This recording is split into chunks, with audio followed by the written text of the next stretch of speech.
ओम शांति। 20 जनवरी 2025 के ईश्वरीय महावाक्य।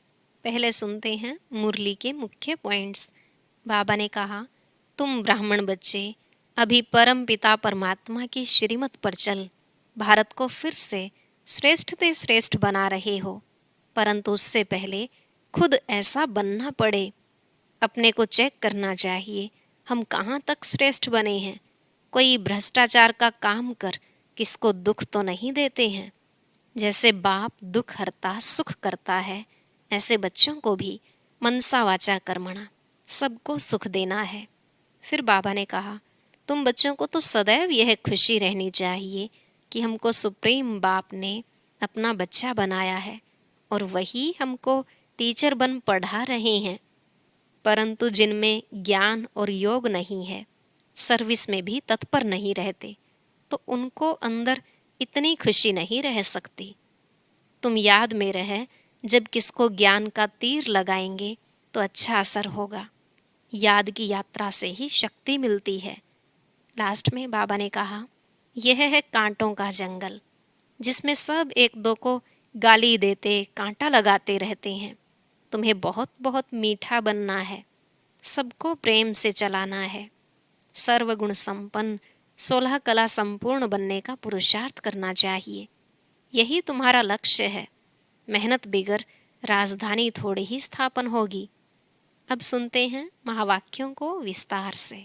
बाबा ने कहा, मीठे बच्चे ज्ञान की धारणा के साथ साथ सतयुगी राजाई के लिए याद और पवित्रता का बल भी जमा करो। प्रश्न, अभी तुम बच्चों के पुरुषार्थ का क्या लक्ष्य होना चाहिए? उत्तर, सदा खुशी में रहना, बहुत बहुत मीठा बनना, सबको प्रेम से चलाना, यही तुम्हारे पुरुषार्थ का लक्ष्य हो। इसी से तुम सर्वगुण संपन्न 16 कला संपूर्ण बनेंगे। दूसरा प्रश्न, जिनके कर्म श्रेष्ठ हैं उनकी निशानी क्या होगी? उत्तर, उनके द्वारा किसी को भी दुख नहीं पहुंचेगा। जैसे बाप दुख हरता सुख करता है, ऐसे श्रेष्ठ कर्म करने वाले भी दुख हरता सुख करता होंगे। गीत, छोड़ भी दे आकाश सिंहासन, अब धरती पर आ जा रे। ओम शांति।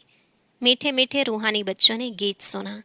यह मीठे मीठे रूहानी बच्चे किसने कहा? दोनों बाप ने कहा।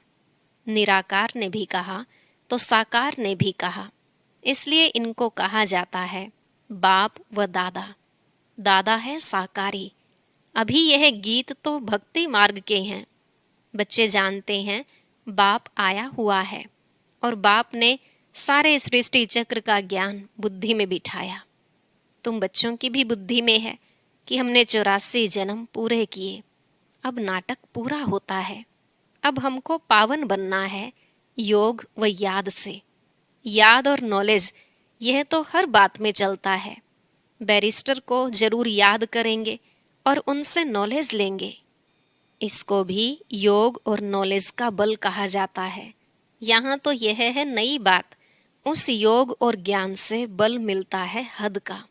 यहाँ इस योग और ज्ञान से बल मिलता है बेहद का, क्योंकि सर्वशक्तिमान अथॉरिटी है। बाप कहते हैं, मैं ज्ञान का सागर भी हूँ। तुम बच्चे अब सृष्टि चक्र को जान गए हो। मूल वतन, सूक्ष्म वतन सब याद है। जो नॉलेज बाप में है वह भी मिली है, तो नॉलेज को भी धारण करना है। और राजाई के लिए बाप बच्चों को योग और पवित्रता भी सिखलाते हैं। तुम पवित्र भी बनते हो, बाप से राजाई भी लेते हो। बाप अपने से भी ज़्यादा मर्तबा देते हैं।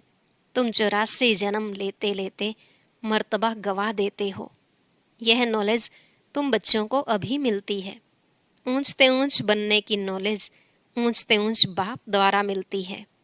बच्चे जानते हैं अभी हम जैसे कि बाप दादा के घर में बैठे हैं। यह दादा ब्रह्मा माँ भी है। वह बाप तो अलग है, बाकी यह माँ भी है। परंतु यह मेल का चोला होने के कारण फिर माता मुकर्रर की जाती है। इनको भी अडॉप्ट किया जाता है। उनसे फिर रचना हुई है। रचना भी एडॉप्टेड है। बाप बच्चों को एडॉप्ट करते हैं वर्षा देने के लिए। ब्रह्मा को भी एडॉप्ट किया है। प्रवेश करना व एडॉप्ट करना बात एक ही है। बच्चे समझते हैं और समझाते भी हैं नंबरवार पुरुषार्थ अनुसार। सबको यही समझाना है कि हम अपने परम पिता परमात्मा की श्रीमत पर इस भारत को फिर से श्रेष्ठ से श्रेष्ठ बनाते हैं, तो खुद को भी बनना पड़े। अपने को देखना है कि हम श्रेष्ठ बने हैं। कोई भ्रष्टाचार का काम कर किसको दुख तो नहीं देते हैं। बाप कहते हैं मैं तो आया हूँ बच्चों को सुखी बनाने, तो तुमको भी सबको सुख देना है। बाप कभी किसको दुख नहीं दे सकता। उनका नाम ही है दुख हरता सुख करता। बच्चों को अपनी जांच करनी है। मनसा वाचा कर्मणा, हम किसको दुख तो नहीं देते हैं। शिव बाबा कभी किसको दुख नहीं देते। बाप कहते हैं मैं कल्प कल्प तुम बच्चों को यह बेहद की कहानी सुनाता हूँ। अब तुम्हारी बुद्धि में है कि हम अपने घर जाएंगे, फिर नई दुनिया में आएंगे। अब की पढ़ाई अनुसार अंत में तुम ट्रांसफ़र हो जाएंगे। वापिस घर जाकर फिर नंबरवार पार्ट बजाने आएंगे। यह राजधानी स्थापन हो रही है। बच्चे जानते हैं अभी जो पुरुषार्थ करेंगे वही पुरुषार्थ तुम्हारा कल्प कल्प का सिद्ध होगा। पहले पहले तो सभी को बुद्धि में बिठाना चाहिए कि रचता और रचना के आदि मध्य अंत की नॉलेज को बाप के सिवाय कोई नहीं जानते हैं। ऊंचते ऊंच बाप का नाम ही गुम कर दिया है। त्रिमूर्ति नाम तो है, त्रिमूर्ति रास्ता भी है, त्रिमूर्ति हाउस भी है। त्रिमूर्ति कहा जाता है ब्रह्मा विष्णु शंकर को। इन तीनों का रचयिता जो शिव बाबा है, उस मूल का नाम ही गुम कर दिया है। अभी तुम बच्चे जानते हो ऊंचते ऊंच है शिव बाबा, फिर है त्रिमूर्ति। बाप से हम बच्चे यह वर्षा लेते हैं। बाप की नॉलेज और वर्षा यह दोनों स्मृति में रहे तो सदैव हर्षित रहेंगे। बाप की याद में रहे फिर तुम किसको भी ज्ञान का तीर लगाएंगे तो अच्छा असर होगा, उसमें शक्ति आ जाएगी। याद की यात्रा से ही शक्ति मिलती है। अभी शक्ति गुम हो गई है क्योंकि आत्मा पतित तमोप्रधान हो गई है। अब मूल फिक्रात यह रखनी है कि हम तमोप्रधान से सतोप्रधान बने। मन मनाभव का अर्थ भी यह है। गीता जो पढ़ते हैं उनसे पूछना चाहिए मन मनाभव का अर्थ क्या है। यह किसने कहा मुझे याद करो तो वर्षा मिलेगा। नई दुनिया स्थापन करने वाला कोई श्री कृष्ण तो नहीं है, वह प्रिंस है। यह तो गाया हुआ है ब्रह्मा द्वारा स्थापना। अब करन करावनहार कौन भूल गए हैं। उनके लिए सर्वव्यापी कह देते हैं। कहते हैं ब्रह्मा विष्णु शंकर आदि सब में वही है। अब इसको कहा जाता है अज्ञान। बाप कहते हैं तुमको 5 विकारों रूपी रावण ने कितना बेसमझ बनाया है। तुम जानते हो बरोबर हम भी पहले ऐसे थे। हाँ, पहले उत्तम से उत्तम भी हम ही थे, फिर नीचे गिरते महान पतित बने। शास्त्रों में दिखाया है राम भगवान ने बंदर सेना ली। यह भी ठीक है। तुम जानते हो हम बरोबर बंदर मिसल थे। अभी महसूसता आती है। यह है ही भ्रष्टाचारी दुनिया। एक दो को गाली देते कांटा लगाते रहते हैं।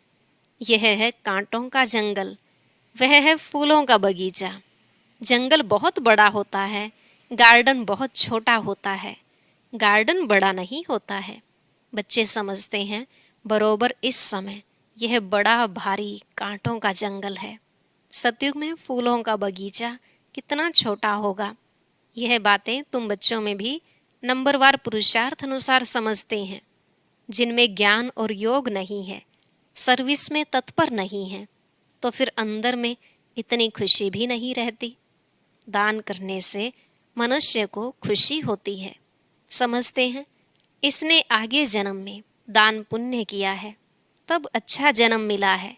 कोई भक्त होते हैं, समझेंगे हम भक्त अच्छे भक्त के घर में जाकर जन्म लेंगे, अच्छे कर्मों का फल भी अच्छा मिलता है।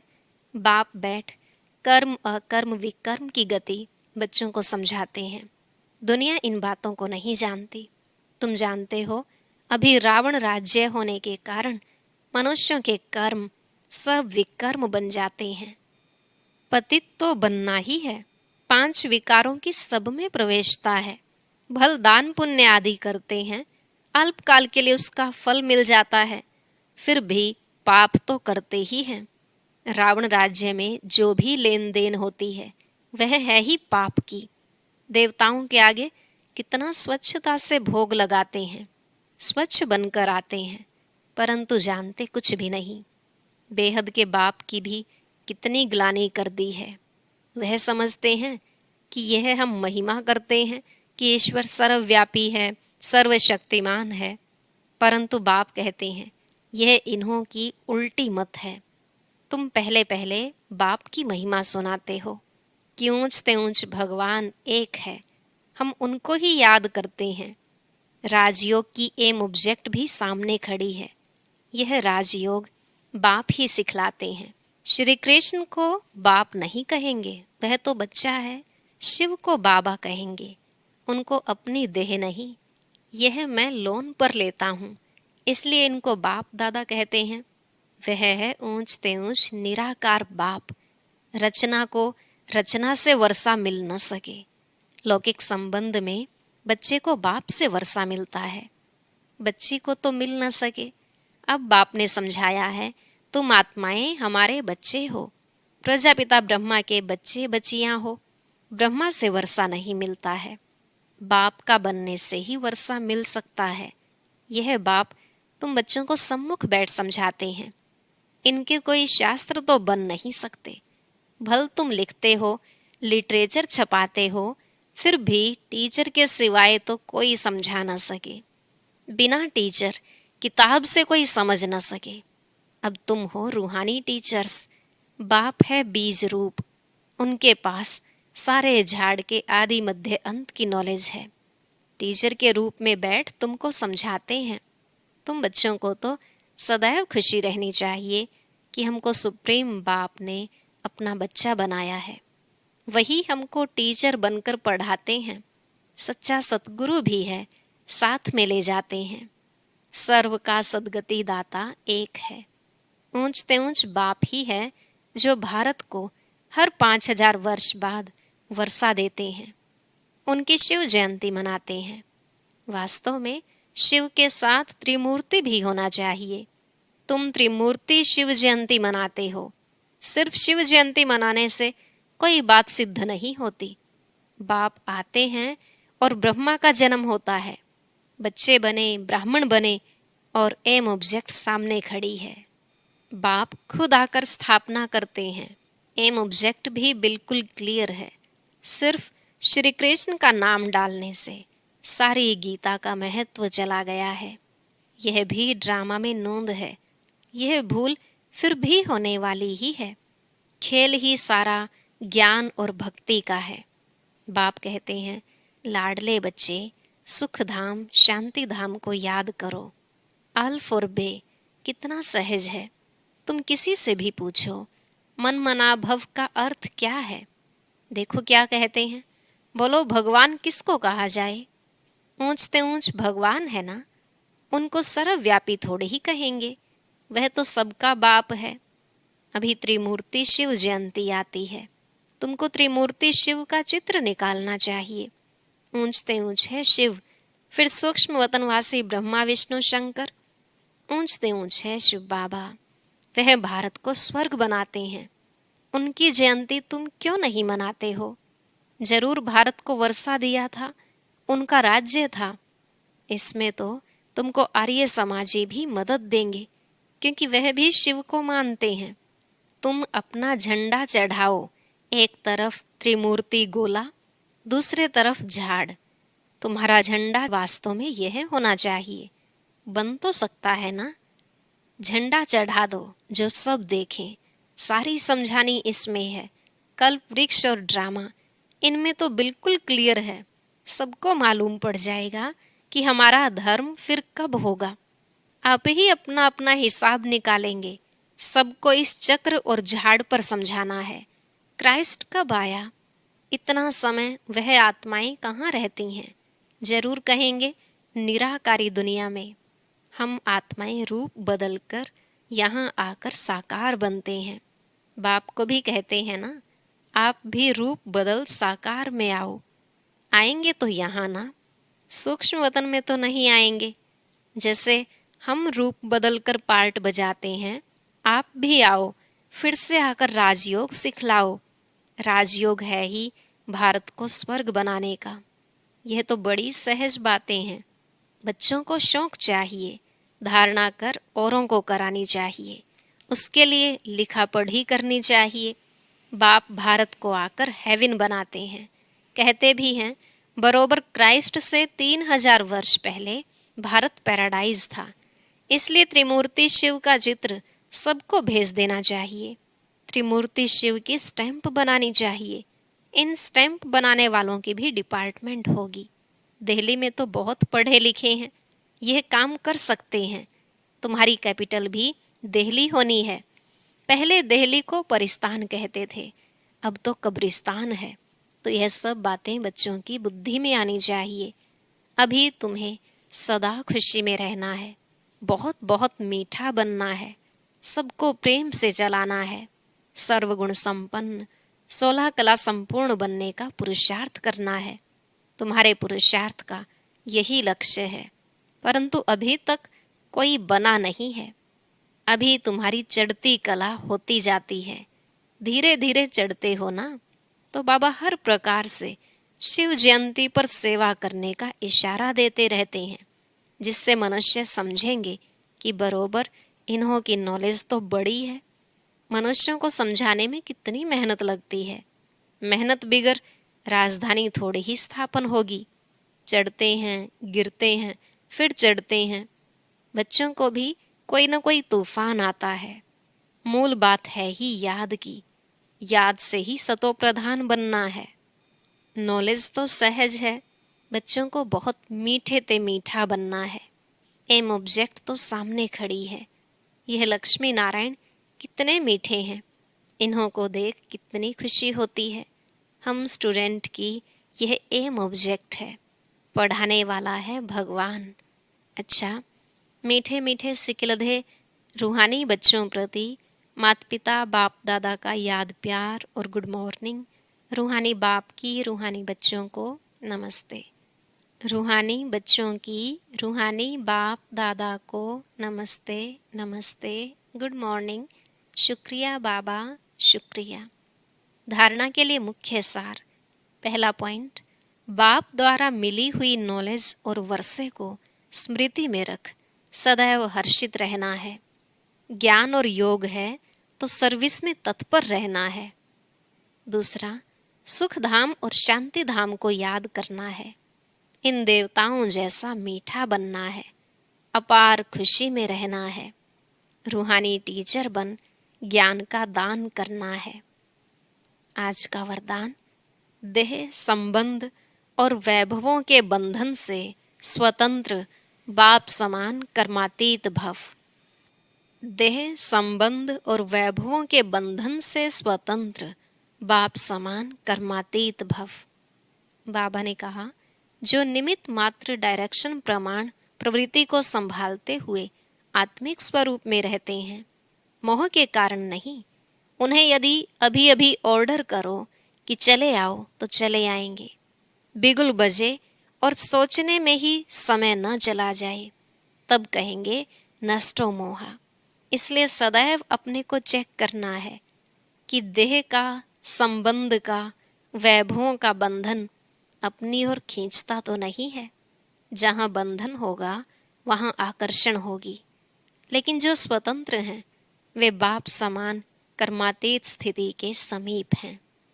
स्लोगन, स्नेह और सहयोग के साथ शक्ति रूप बनो तो राजधानी में नंबर आगे मिल जाएगा। स्नेह और सहयोग के साथ शक्ति रूप बनो तो राजधानी में नंबर आगे मिल जाएगा। अव्यक्त इशारा, अपनी शक्तिशाली मनसा द्वारा सकाश देने की सेवा करो। जितना अभी तन मन धन और समय लगाते हो, उससे मनसा शक्तियों द्वारा सेवा करने से बहुत थोड़े समय में सफलता ज़्यादा मिलेगी। अभी जो अपने प्रति कभी कभी मेहनत करनी पड़ती है, अपनी नेचर को परिवर्तन करने की, व संगठन में चलने की, व सेवा में सफलता कभी कम देख दिल शिकस्त होने की, यह सब समाप्त हो जाएंगी। अच्छा, ओम शांति। अब सुनते हैं आज की अव्यक्त मुरली। इसके लिए ऊपर दिए गए बॉक्स पर क्लिक करें।